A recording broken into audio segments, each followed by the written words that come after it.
Olá, gente. O Senta que lá vem história de hoje está emocionante. Não perca. Liga o som. Tchus. Olá, vamos a mais um Senta que lá vem história, parte 17. Na anterior, a Carolina havia dito que quando pensava no avô, sentia um aperto no peito, que não entendia o porquê. Marcos lhe disse: Não tema, a morte é apenas uma viagem. No caso dele, uma libertação. Lembre-se, está tudo certo. Ele desapareceu e Carolina, vendo que a tia estava dormindo tranquila, foi para a cama, apagou o abajur e tentou dormir também. Marcos lhe trouxera a paz que precisava. Carolina acordou na manhã seguinte e notou que o dia estava claro. O relógio na mesa de cabeceira marcava 8 horas e sua tia Odete não estava na cama. Nossa, por que dormira tanto? Levantou-se apressada, arrumou-se e desceu. Na copa, a mesa ainda estava posta com o café. Vendo-a, a criada aproximou-se. O café está quente, pode sentar-se. Onde estão todos? Estão no hospital. A operação do Dr. Norberto estava marcada para as 7 horas. Só a dona Odete não foi. Ela não se sente bem em hospitais. E onde ela está? Foi à missa rezar pela saúde do Dr. Norberto. Sente-se, tome seu café. O pão está fresquinho. Obrigada, Diná. Adalberto apareceu na copa e sentou-se para o café. Pensei que você tivesse ido ao hospital, comentou Carolina. Eu dormi demais. Papai estava muito nervoso ontem. Seria bom você ter ido com eles. Mamãe cuida dele melhor do que eu. Depois, não gosto de ir aos hospitais. O cheiro de remédio me faz mal. Não é um lugar agradável, mas teremos de ir, pois eu acho que vai melhorar, vovô vai melhorar logo e vai voltar para casa, se Deus quiser. Carolina colocou a xícara sobre o pires, pensativa. Depois disse: Ele está muito mal. Não creio que volte para casa. Adalberto olhou assustado. Que horror! De onde tirou essa ideia? Isso não vai acontecer. Não sei por que você agora deu para usar esse tom solene e dizer bobagens. Temos de pensar no melhor. Carolina suspirou e sorriu. Tem razão, Adalberto. Temos de pensar no melhor. Mas você sabe o que é melhor para o vovô? Claro que sei. Ele vai ficar bom. Se for para falar essas bobagens, é melhor ficar calada. Tia Odete está muito abalada. Quer que ela fique pior? Carolina não teve tempo de responder, porque Odete apareceu na copa. Felizmente, não ouviu as palavras de Adalberto. Que bom vê-los. Dormiram bem? Dormi como um anjo. E você? Perguntou Adalberto. Por incrível que pareça, consegui dormir, respondeu Odete. Acho que um anjo bom rezou comigo e o milagre aconteceu. Está mais calma, tia? Indagou Carolina. Eu estava muito tensa nos últimos dias. Eu nem conseguia dormir. Acordava assustado, perdia o sono. Pensei que não conseguiria dormir esta noite. Mas depois que rezamos juntas, não sei como adormeci e só acordei hoje às 7 da manhã. Você estava exausta. Precisava recuperar suas forças, tornou Carolina. Eu acordei antes de Augusto e Guilhermina voltarem ao hospital. Pensei que eles tivessem ficado lá direto, disse Adalberto. Não, eles me contaram que voltaram, já era madrugada, porque queriam descansar um pouco. Mas acordaram antes das 7 e foram de novo para o hospital fazer companhia para a mamãe. Ela deve estar muito nervosa. Augusto ficou de telefonar para dar notícias sobre a cirurgia. Ele já ligou? Indagou Adalberto. Não, pelo que sabemos, vai ser demorada. Por esse motivo, fui assistir à missa e rezar pelo papai. Já tomou café? Perguntou Carolina. Não, estou sem fome. Carolina levantou-se, pegou-a pelo braço e pediu. Sente-se, tia. Uma xícara de café com leite vai lhe fazer bem. Precisa se fortalecer para ajudar a vovó. Odete obedeceu. Carolina colocou o café e leite na xícara, adoçou e colocou diante da tia.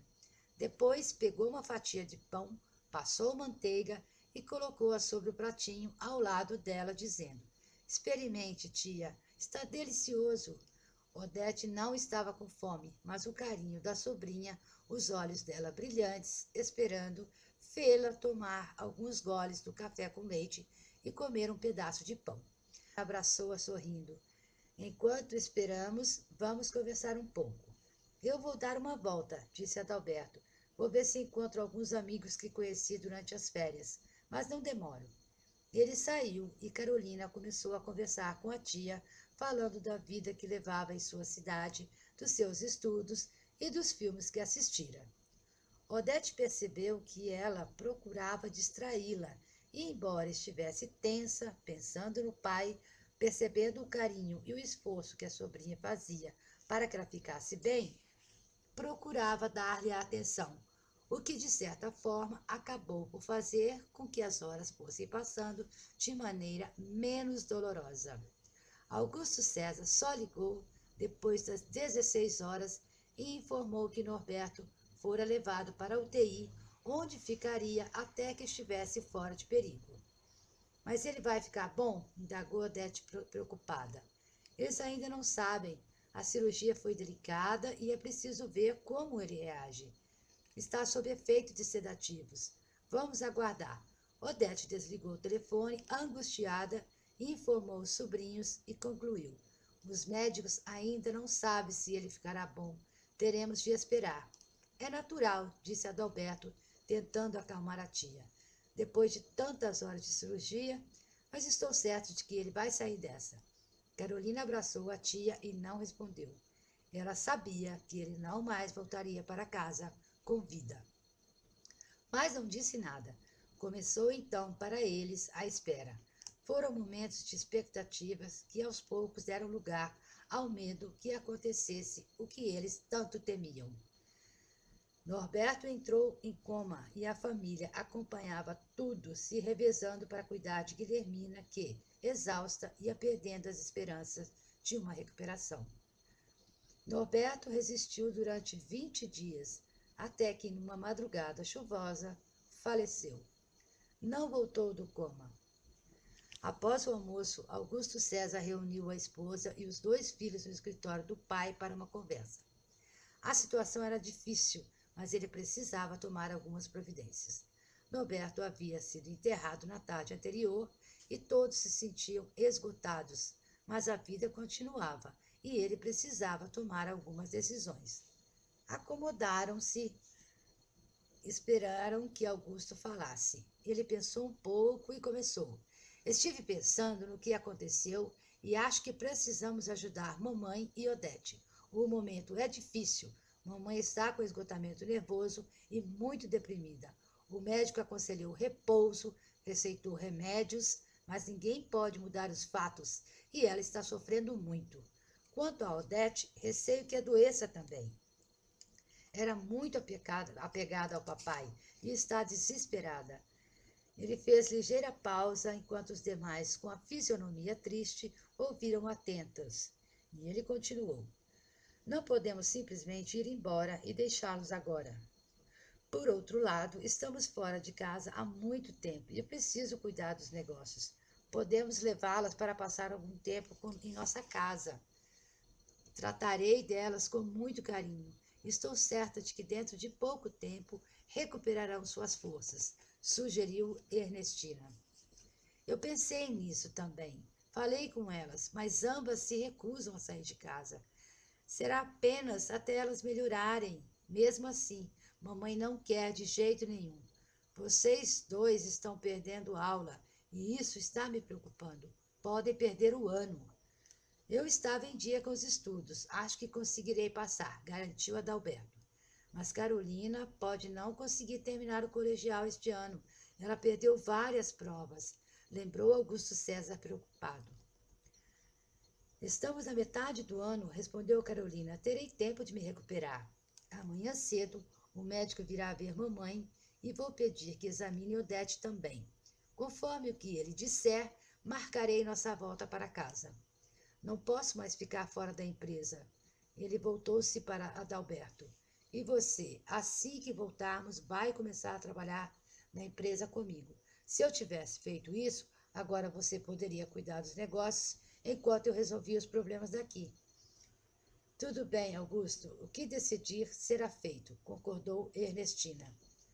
Na manhã seguinte, depois que o médico examinou as duas, Augusto César o levou para conversar no escritório. E então, doutor, como elas estão?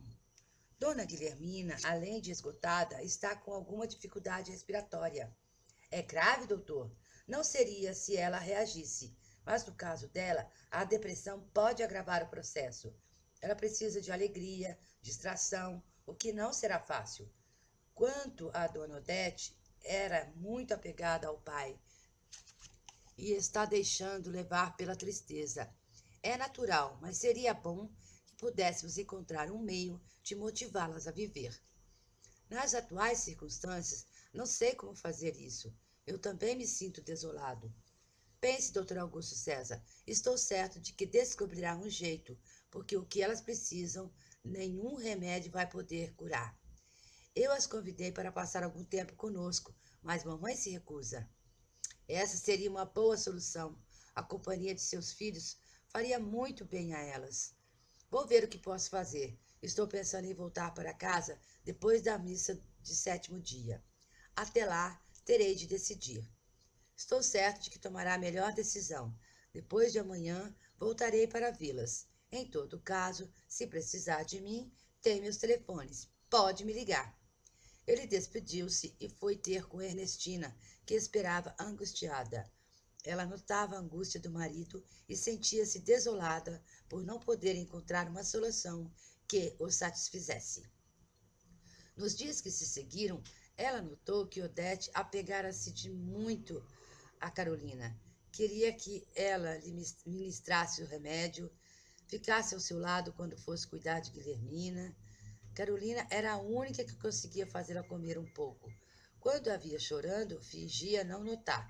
Conversava com ela, contando-lhe histórias agradáveis que lera, falando das flores, dos animais, e Odete acabava prestando atenção e esquecendo um pouco suas tristezas. Foi o médico que notou esse detalhe, quando voltou 2 dias depois e surpreendeu-as no quarto de Guilhermina, atentas a uma história que Carolina contava sobre um cãozinho e seu amor pelos donos. Ela falava com naturalidade, olhos brilhantes, enquanto as outras duas, esquecidas de tudo, estavam presas às suas palavras. Vendo entrar, Carolina calou ao que ele disse sorrindo. Continue, por favor. Eu também gostaria de ouvir o fim dessa história. Estava terminando, ela respondeu, levantando-se. Não há mais nada para contar. Ernestina, que acompanhara o médico, pediu. Venha comigo, Carolina. O doutor vai examinar Dona Guilhermina. Depois você volta. Pediu Odete. Quero que conte aquela história do macaco teimoso para a mamãe. Essa ela ainda não ouviu. Está bem, tia. Mais tarde continuaremos. Ela saiu com Ernestina. O médico as examinou e depois foi falar com Augusto César no escritório. Ele passava a maior parte do tempo lá, usando o telefone e tentando resolver assuntos da empresa, mesmo à distância. Vendo o médico entrar, levantou-se para cumprimentá-lo, depois indagou. E então, doutor, como elas estão? Um pouco melhor. Ainda bem, não podemos ficar mais tempo longe de casa dos negócios. Meus filhos precisam estudar. Posso lhe dar uma sugestão? Certamente, doutor. Fale, por favor.